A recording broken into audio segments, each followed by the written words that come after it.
You're watching Wisconsin Eye, an independent, nonprofit public affairs network, engaging the citizens of Wisconsin since 2007 through access to government proceedings and public policy events.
It is being aired live on YouTube. Joining us today are DHS Deputy Secretary Julie Willems Van Dijk and Dr. Ryan Westergaard, Chief Medical Officer in the Bureau of Communicable Diseases. And we begin with remarks from Deputy Secretary Julie Willems Van Dijk. Thank you. Good afternoon, and thank you to all of you for joining us. As of today, we have administered over 5.7 million doses of COVID-19 vaccine in Wisconsin, and almost 50% of Wisconsin residents have completed their vaccine series. We continue to make progress, and we need to double down on our effort and make even more. When I share these next numbers, please remember two things. Every one of these numbers, the cases and the variants and the people we have lost, represent your neighbors in this state.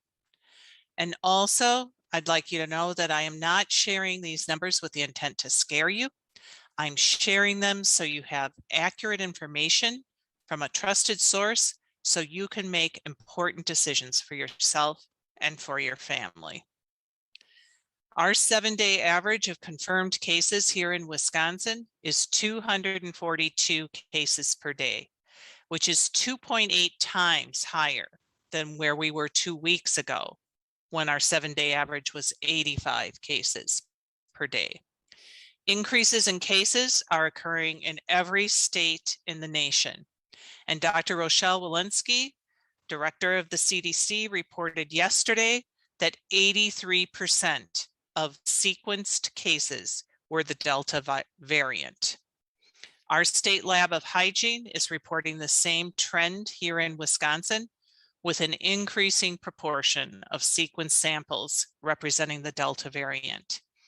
And what we know is this variant is extremely infectious, and it will spread even more quickly than any form of COVID we have seen to date. And it will spread most effectively to those who are not vaccinated.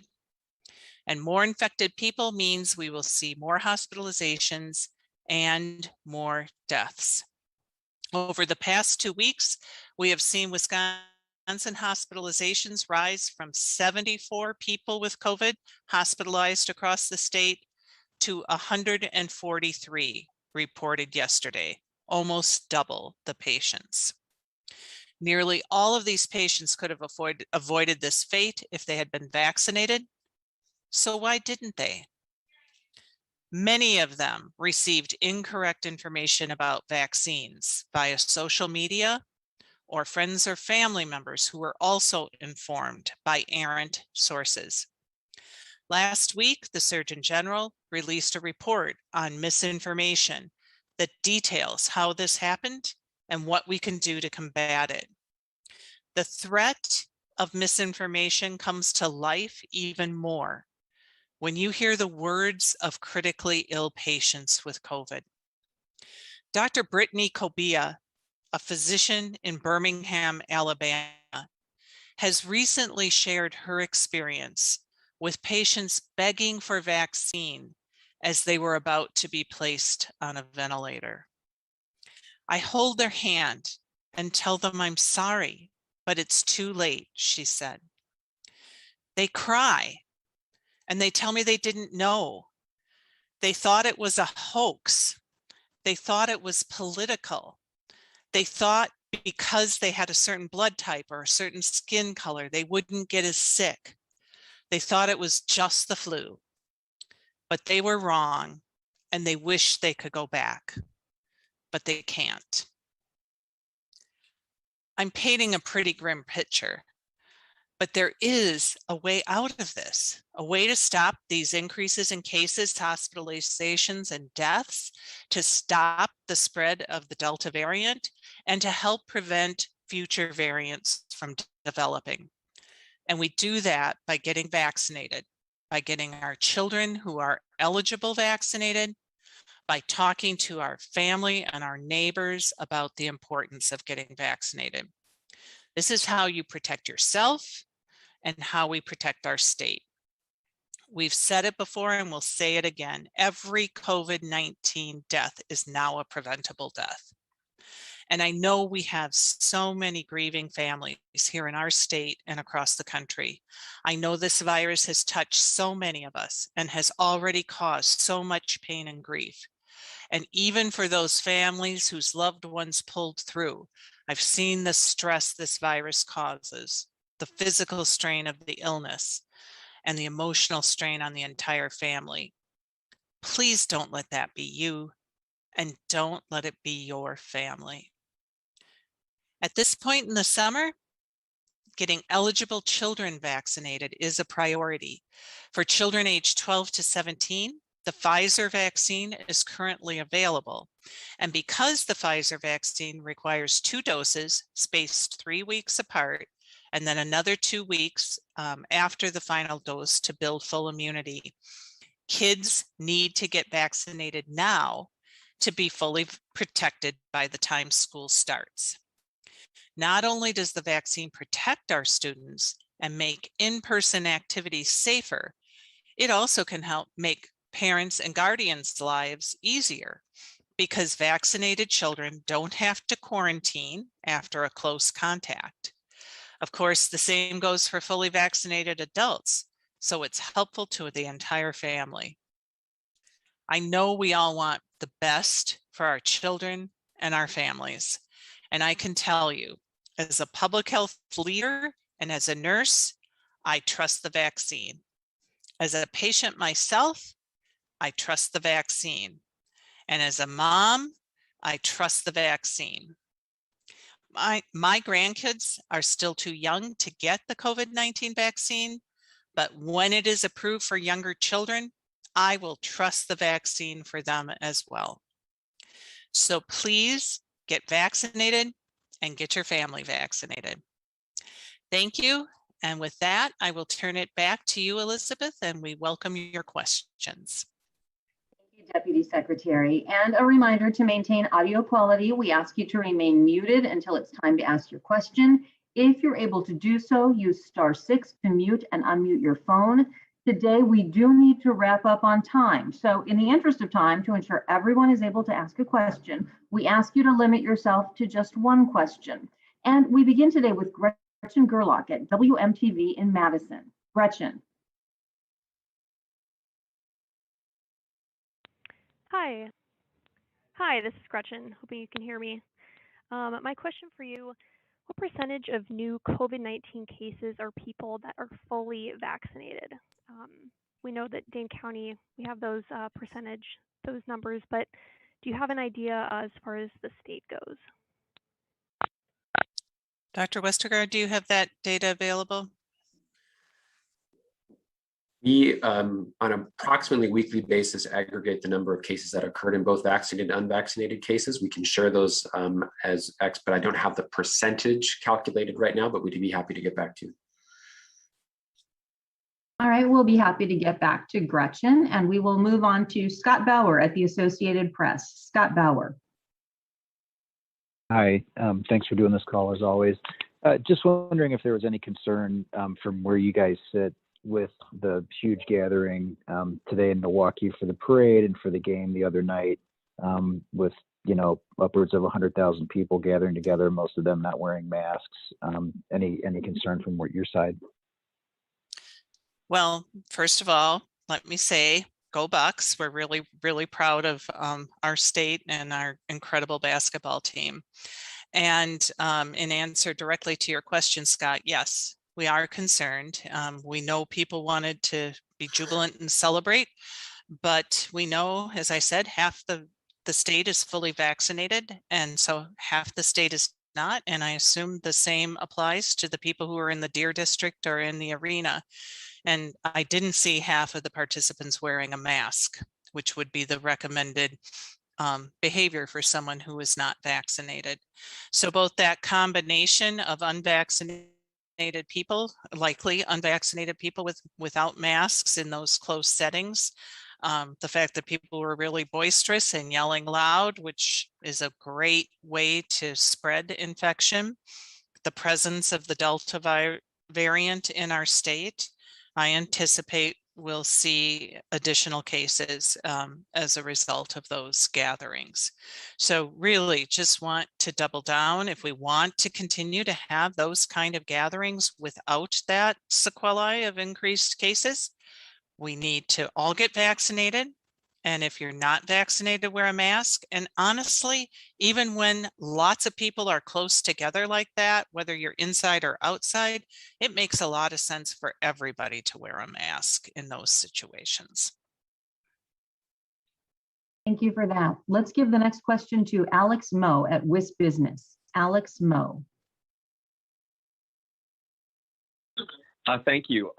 Could you please identify where the hotspots in the state are for rising COVID-19 cases and how they compare to vaccination rates for those counties?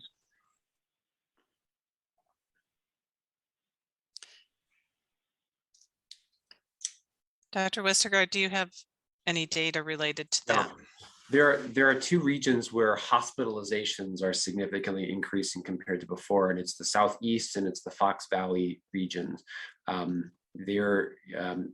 Cases are up all over the state, just as all over the country. But when we talk about the severe illness requiring hospitalization, those are the two regions that seem to be leading the curve in terms of the increase in morbidity. We can look, I can direct you to our website that has a hospital capacity tab where you can find that information. The same information is available for vaccine status by region and by county. And you can get the precise numbers by reviewing those data that are posted. And one thing to add, no part of our state is adequately vaccinated. We have said all along, we are seeking at least an 80% vaccination rate. There is no county in the state that has achieved that. Thank you for that. We go now to Bill Miston at Fox 6 in Milwaukee. Fox 6 in Milwaukee. Thank you for taking this call. Is there a concern about other variants besides the Delta variant? I know we've seen a lot of reporting of the, I believe it's the Gamma variant out of Illinois, considering its close proximity to the state. Dr. Westergaard? Yeah, I think this requires ongoing surveillance and vigilance, because there are a finite number currently of what we call variants of concern that are concerning by virtue of either their increased transmissibility, high level of viral load that people who are infected have, which makes them more infectious earlier in the course of their disease. And some of the variants have shown that they are less well treated with monoclonal antibodies, and the Gamma variant is an example of that. So that the epidemiology of the very different variants of concern is something that's always changing. It was dynamic, and we've built up pretty good systems to know where and when they are coming. But it does have the data do have a bit of a lag time. It takes time to get their residual specimens from someone's test, do the whole genome sequencing to determine that. So the Delta variant, I think, is of the greatest concern because of how quickly it became so very widespread. The other variants of concern are always poised to fill in any gaps and outcompete other variants. And I think the biggest concern down the road are what we haven't seen yet, which are the variants of high consequence. We don't know that there are any variants circulating that are true vaccine escape mutants. But that's not impossible. And it's a call, for global attention on vaccination, that we reduce transmission wherever we can to prevent the emergence of new concerning variants. Because as long as the virus is spreading, the virus will continue to evolve. And how evolution occurs is survival of the fittest. So more fit variants of the virus. By fit for a virus, that means they're either more easily transmitted from person to person, or cause more severe disease. Those are real risks, and the way that we mitigate against those risks are to reduce transmission, and vaccination is the best way to reduce transmission right now. Thank you for that. Let's go now to Sean Kirkby at Wisconsin Health News. Wisconsin Health News. Hi, thanks for holding this today. Just was wondering, the July 4th goal for having 70% of the state's adult population being vaccinated has come and gone. Do you think the state is going to be able to hit that benchmark of 70%? And if so, when? Thank you.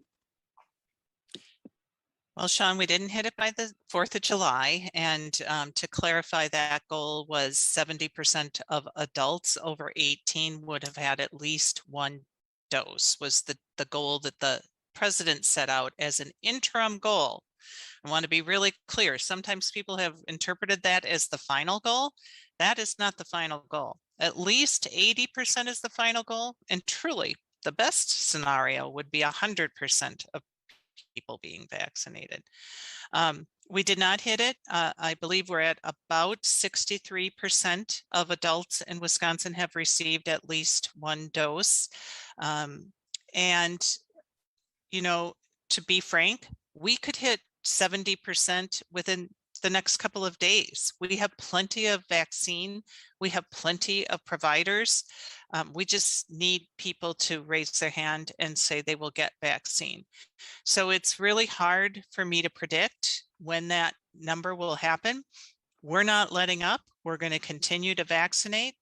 We're really working with healthcare providers and asking our healthcare providers to offer vaccine at every setting they encounter a patient. So we have no what are called missed opportunities. Everyone who comes to an ER, everyone who's discharged from a hospital, everyone who's seen, their primary care provider for anything that would allow them to get vaccinated. Our pharmacies still have lots of vaccine. Our local health departments continue to hold clinics.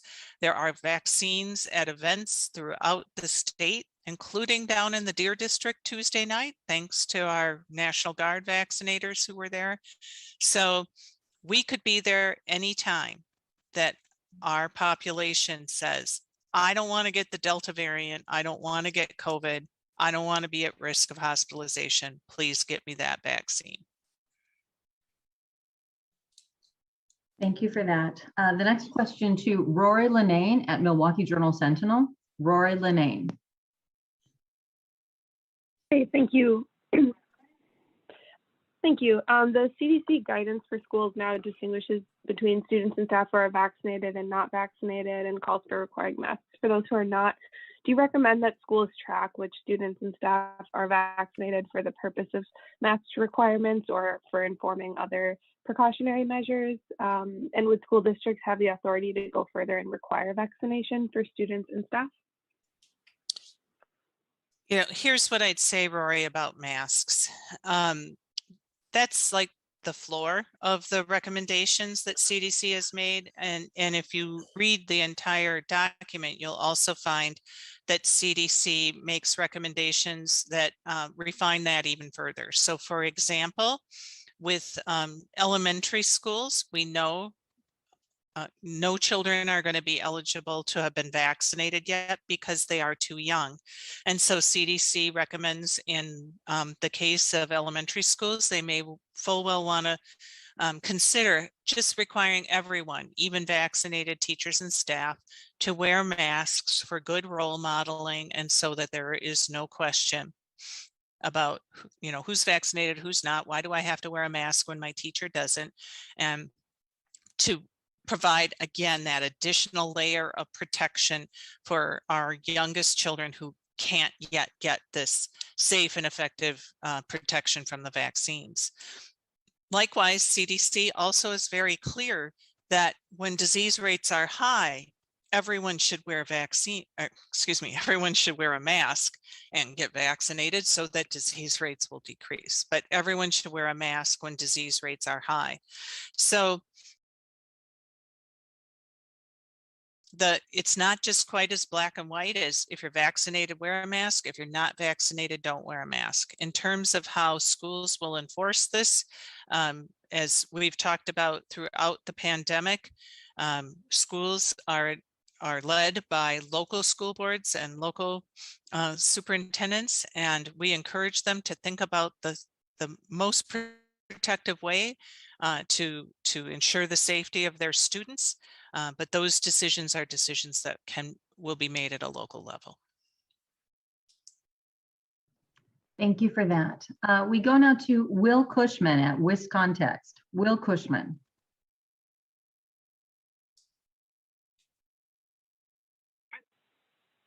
To breakthrough cases, possibly. You might have any just data on the like raw recorded cases in the state so far, and either way, can you talk a little bit about why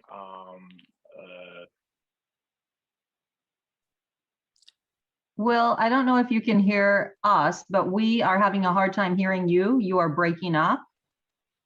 Can you try your question again, please?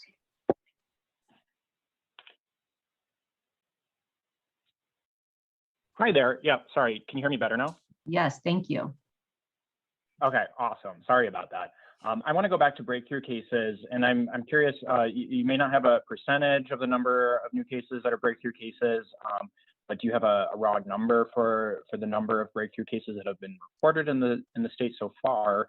And either way, can you talk a little bit about why, in your view, getting vaccinated is still really important, given that there are a small number of fully vaccinated people who are testing positive for COVID still? Thanks. I can take that. Well, we have some data aggregated from January to July. I can read you those numbers, and like similar to the previous question, or we can follow up by email if you'd like more details, because I think it is important. Since January, we've had 145,759 confirmed and probable cases among not fully vaccinated residents. And over that same time, we've had 2,390 confirmed and probable cases among fully vaccinated people. So for that period, means that 1.6% met the definition of a breakthrough case, which means that 98.4% of cases are occurring in people who have not been fully vaccinated. So the number is probably a little bit more severe even greater when we're talking about hospitalizations, because many of the breakthrough cases that we're seeing are among people who are being tested without symptoms in certain settings. So the data tell an even stronger story when you look at the proportion of people who develop severe disease, because among people may still test positive after being vaccinated, but the chances that they will have severe disease and be hospitalized is dramatically lower. So those are the numbers that are generated by our epidemiology team. I think the take-home message is that high 90% reduction in the risk of disease, and that's really the simplest reason why we recommend vaccination at this point and at every time. There's no vaccine that's ever been 100%, but when we're talking about a virus that left unchecked will essentially infect every human on the planet, having a tool that can reduce the risk of hospitalization and death by 90% will save millions of lives. This is one of the most powerful public health interventions that we have at our disposal right now. It's foolish of us to not use it to the greatest extent possible. So it's really, really important that we help people understand that although vaccine breakthroughs happen, when you look at the magnitude of reduction in risk, we have many, many lives to save by encouraging vaccination among as many people as possible. And if I can just add on, how many cases of polio do you see? How many cases of measles do you see day to day? How many cases of diphtheria do you see day to day? The reason these diseases are not present in our population and are not killing us like they did generations ago is because we have highly effective vaccines that did not have social media spreading misinformation about them that people fell prey to, and that the population got those vaccinations and we nearly eliminated those diseases and certainly have brought them down to a level that is almost undetectable to most people. So that's what Dr. Westergaard is talking about. And that's what COVID-19 vaccine can do for our population. 98.4% of our cases are in unvaccinated people since the first of the year.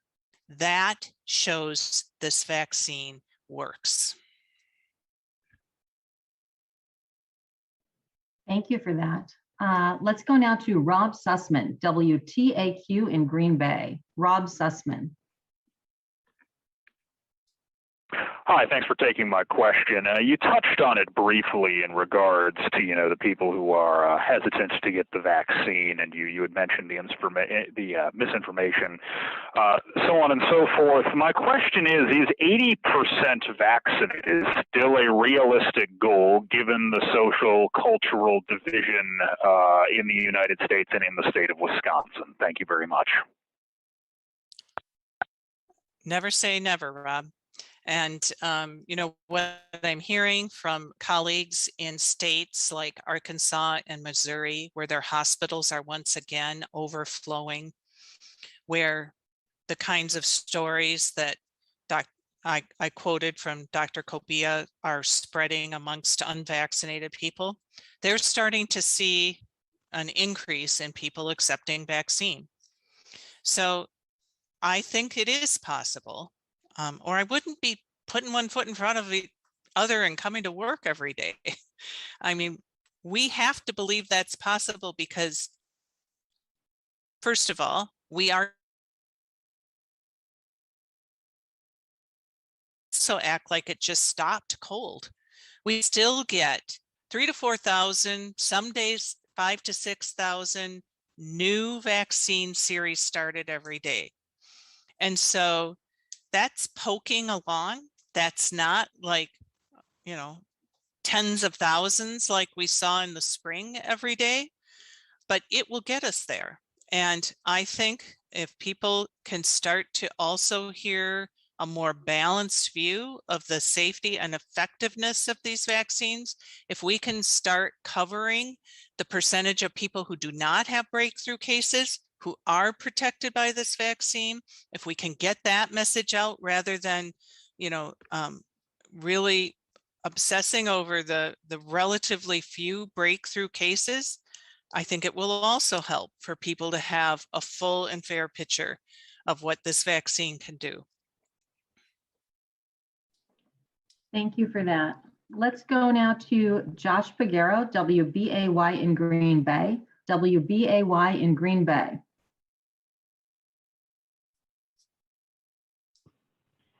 Hello, thank you so much for taking my phone call. My question is, this was mentioned early in the start of this conference, is the Surgeon General's warning on misinformation. I know even President Biden has addressed it. Does the Department of Health Services in Wisconsin have some sort of strategy to give people what's right and what's not in terms of increase in boosting the vaccination rate? Is there a strategy? Thank you. Well, absolutely. We have an evidence-informed media campaign underway right now. Last week, we released a campaign with local doctors throughout Wisconsin talking about the effectiveness of the vaccine, because the evidence shows that one of the most trusted groups of people for information about vaccine are healthcare providers. Our strategy is also, as I mentioned earlier, working with our trusted colleagues, healthcare providers, to increase access and discussion of vaccine across the state.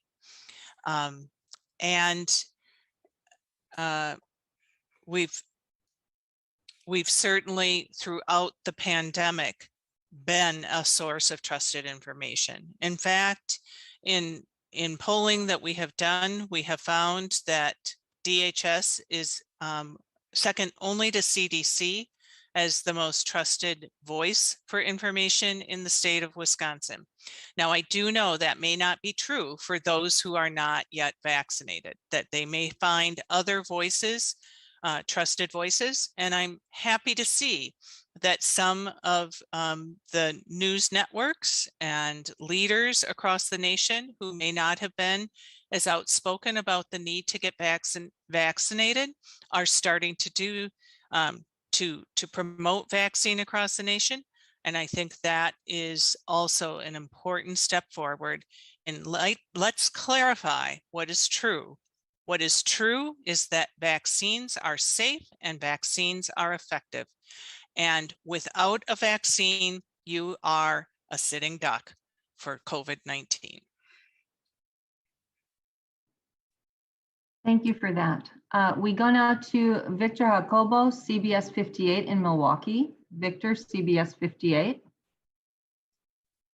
Hi, good afternoon. Thank you again for taking the call. You kind of addressed this, but not with numbers. I was wondering, with statewide hospitalizations, if you have like a bird's eye view. I know recently you talked about how it was about 90% of those who were unvaccinated who were hospitalized. I'm wondering, is that still consistent, or has that number lowered because of the spread of the variant, or do you have a number of 90-some% are the hospitalized are unvaccinated versus vaccinated? Thank you very much. Bye.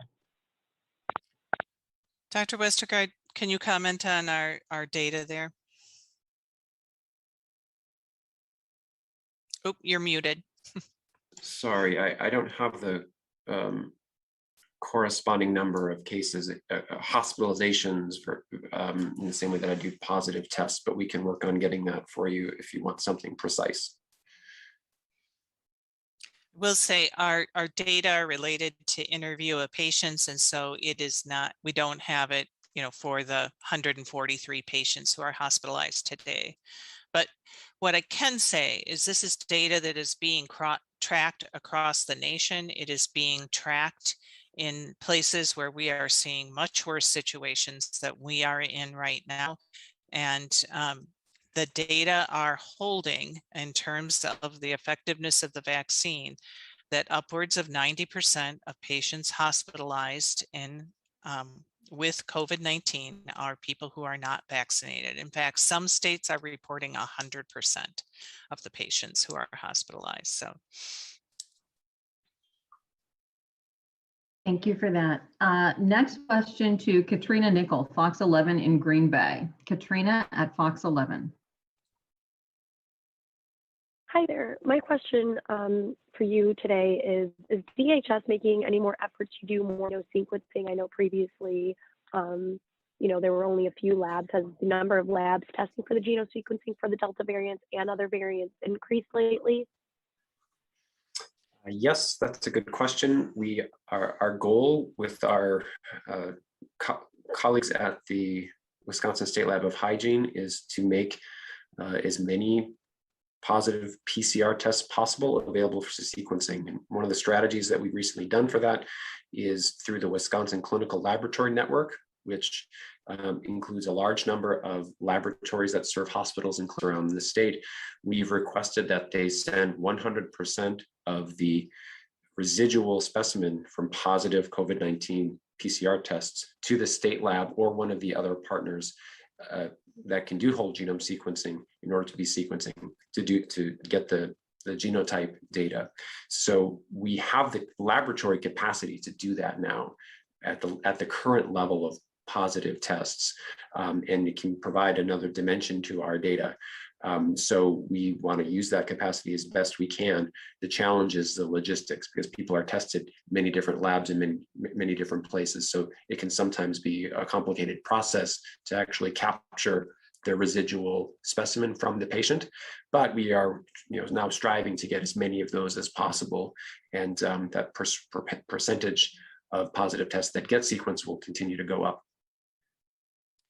And if I can just add one more thought around sequencing, it is an incredibly important activity for us to understand the evolution of the pandemic, as Dr. Westergaard mentioned. But sequencing itself is very time consuming. They're looking at all of the DNA of the virus itself. It is not, you just stick it in the machine and it tells you what it is. And so to properly sequence can take, from collection of a specimen through the transportation, through the receipt at the lab, through the whole process, can take several weeks. And so this is not what we use as like the real-time analysis of the pandemic. We're seeing cases going up even before we're seeing the results of the sequencing that might show how prevalent the Delta variant is. So there is a time lag here.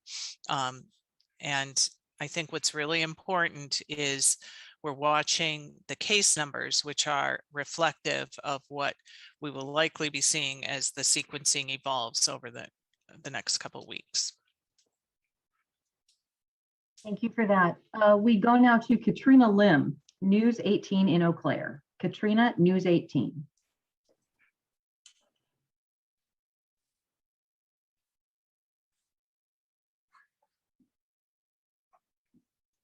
News 18 in Eau Claire, remember *6 will mute and unmute your phone.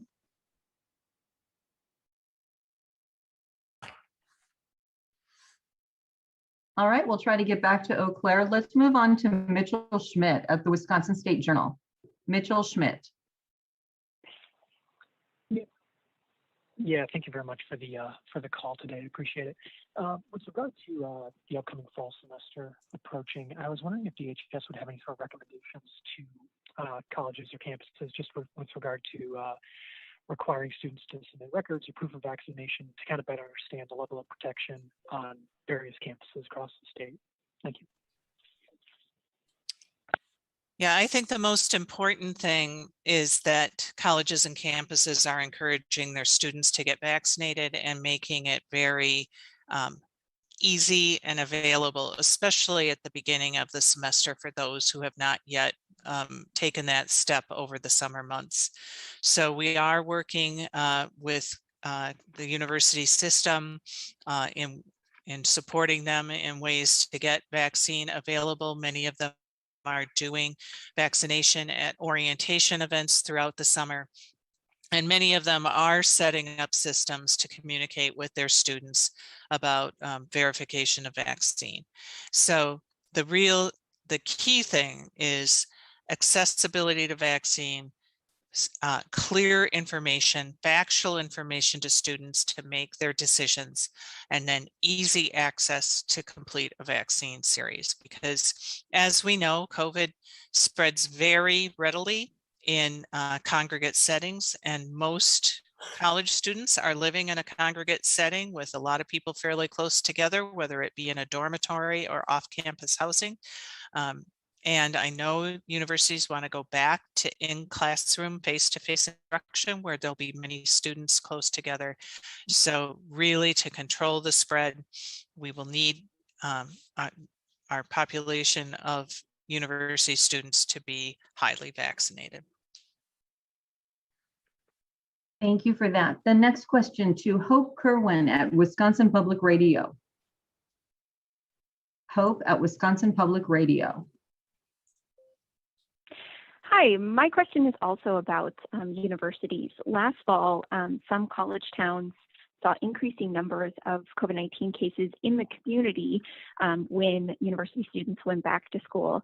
And so I just wanted to ask if that is a concern this year, especially given that only about 40% of like 18 to 24-year-olds in the state are currently fully vaccinated.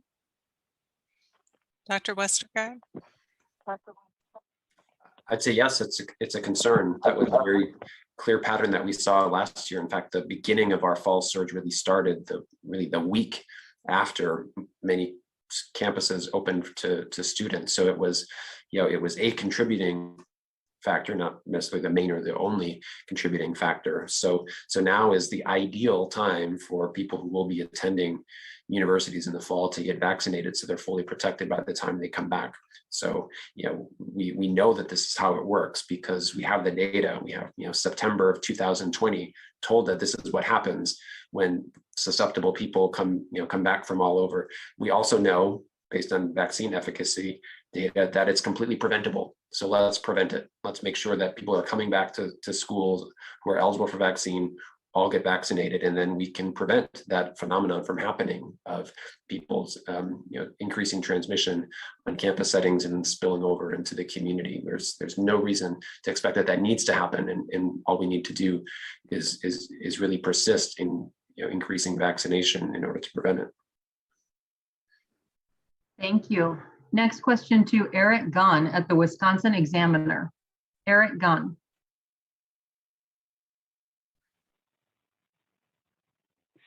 Hi, thank you for taking this. I wonder if you could speak to what progress you may have seen in reaching people who do want the vaccine, but for whom access has been more challenging. You've mentioned certainly in the past concerns about rural areas as well as parts of the urban areas and urban populations. So do you feel like there are some changes that have come along in terms of being able to get those parts of the population more vaccinated? Thank you.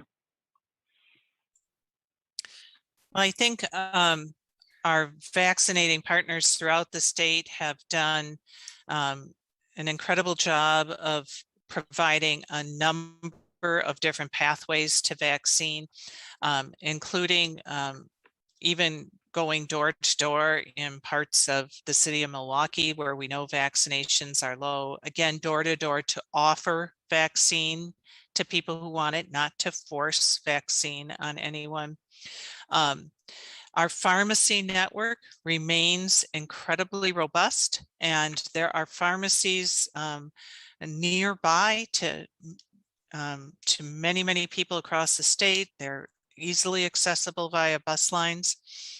In the fall, we are rolling out the K-12 school testing program, but also working with schools on vaccination on site in schools, or vaccination community clinics on site. Our universities will have clinics. And again, I think this piece about working with our healthcare providers is essential.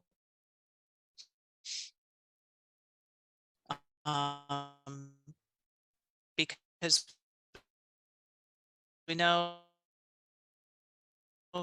most of our population to ask for support is there are certainly people who are worried about getting vaccine because they're worried about side effects and they're worried about missing work, either missing work to get the vaccine or for those side effects. So asking employers to continue to be very supportive of their employees getting vaccinated, and providing support through paid sick time for them to do so if they're to get the vaccine.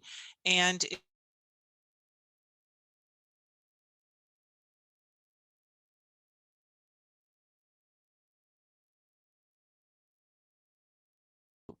haven't yet gotten there. Thank you. The next question goes to Nick Bohr at WISN in Milwaukee. Nick at WISN. Good afternoon. I just had a question for Dr. Westergaard. Julie had quoted that doctor from Alabama earlier. I wondered if you'd had any experiences like that, or at least heard of experiences like that, where people had talked about regretting not getting vaccinated, but it was too late to do it at that point. No, not personally. Thanks for asking. My practice is generally in the outpatient setting, and I have had conversations with people who are skeptical about the vaccine, and it's been generally pretty productive. I think a lesson that we've learned over and over that I have personally experienced is that people who decline a vaccine at one point are not necessarily going to always decline a vaccine, and when we have good reason to think that one of the most useful things in helping people change their mind is having a conversation with the healthcare provider that they know and trust and have some experience with. That's certainly been my experience with the patients that I see. In fact, some of them said, I haven't gotten vaccine. I was waiting till I could talk to you about it. So I think there's so much that good that can be done in healthcare settings because people who come to their provider that they know really trust that the information they're getting and the recommendation that they're getting is in their best interest. So that's, I think, an important part of our strategy is to equip and empower and support all of our healthcare providers, physicians, nurses, and all kinds of dentists and pharmacists, anyone that really has the opportunity to have health-related conversations about people to say, yes, I strongly recommend the vaccine. And if they have questions, to first sit and listen, and then provide the best information that we can. So I think there's a lot of more good work that can be done in those conversations. Thank you. Next question to Sarah Seifert, Eau Claire Leader Telegram. Sarah, Eau Claire Leader Telegram. Thanks for taking my question. Dr. Westergaard, you said last spring that there may have been 10 times as many COVID infections than there were positive tests. Is it your sense that the same thing is true for the Delta variant right now? And do you have any sense of how many Delta variant cases there might actually be in Wisconsin right now compared to how many have been sequenced? Yeah, thank you. It's a good question. And the general principle is that because the very tricky thing about this virus is that people can spread it easily when they don't have symptoms. That has been one of the biggest challenges for controlling the virus. And it also results in the situation that you described, that when we count how many people are test positive, we're only testing a tip of the iceberg, meaning that a lot of people, for every positive test that we have, there may be other people who haven't yet had symptoms, who haven't thought yet to have a test. The excellent question, of course, is how big is the tip and how big is the iceberg? And that's really been a challenge to quantify. But I would say in our data right now, in addition to seeing our cases go up, our percent positivity rate is also going up. And that's really one of the metrics that we look to of, are we testing enough people?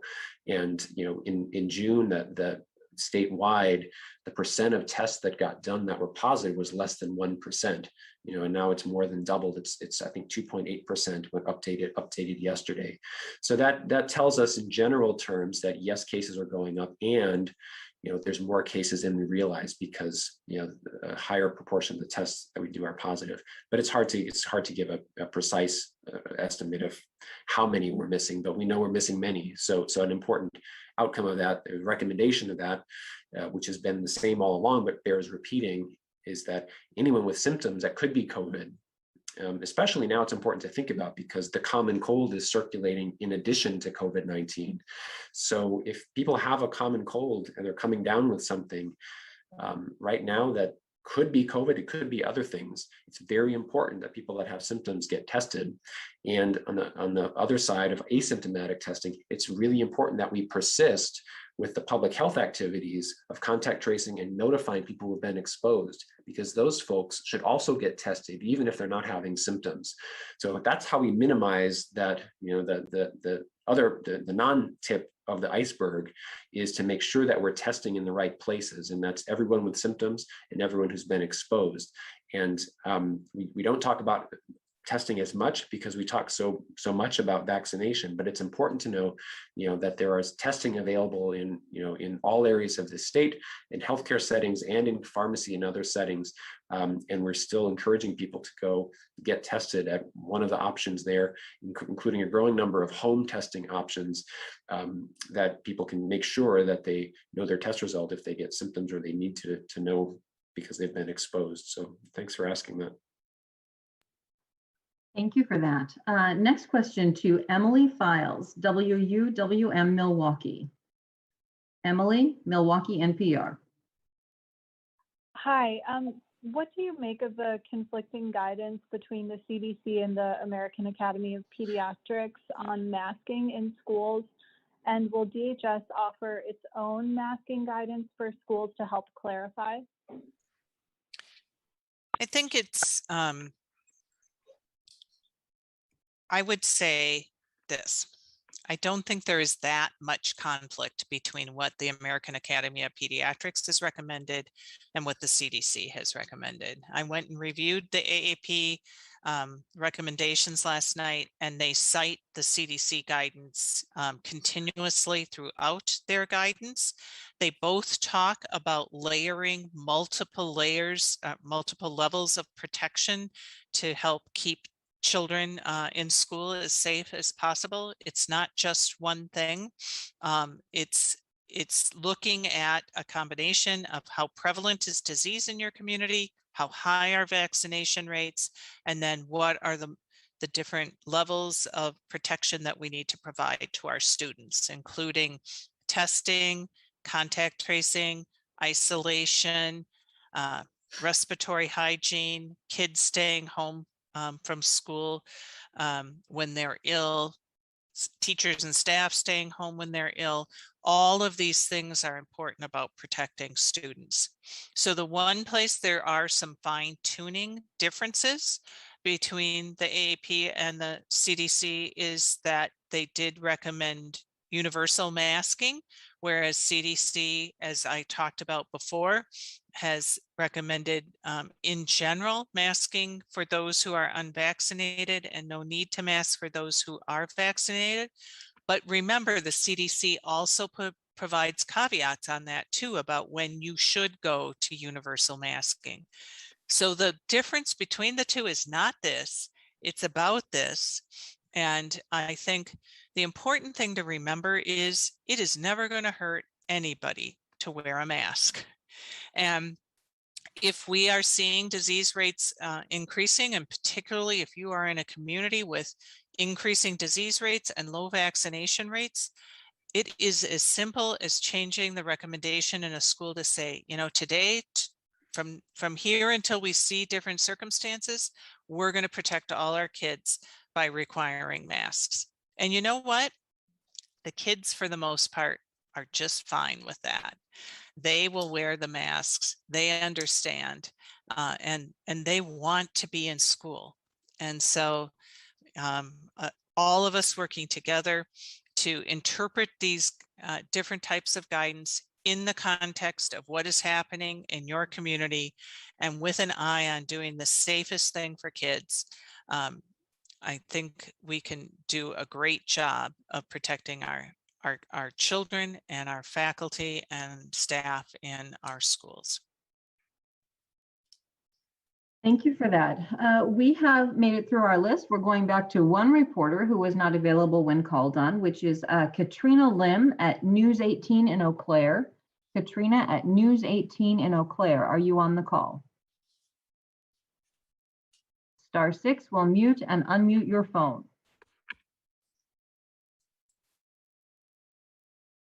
News 18 in Eau Claire. All right, well, with that, we will wrap up today's briefing. We want to thank Deputy Secretary Julie Willems Van Dijk, Dr. Ryan Westergaard, and all of you for participating. We will schedule our next briefing as needed. In the meantime, we ask you to continue to monitor the DHS COVID-19 web pages for data and guidance. Additional information can be found on the websites of the Governor, the Department of Workforce Development, the Department of Public Instruction, the Department of Children and Families, and Wisconsin Emergency Management. Be safe and have a great afternoon.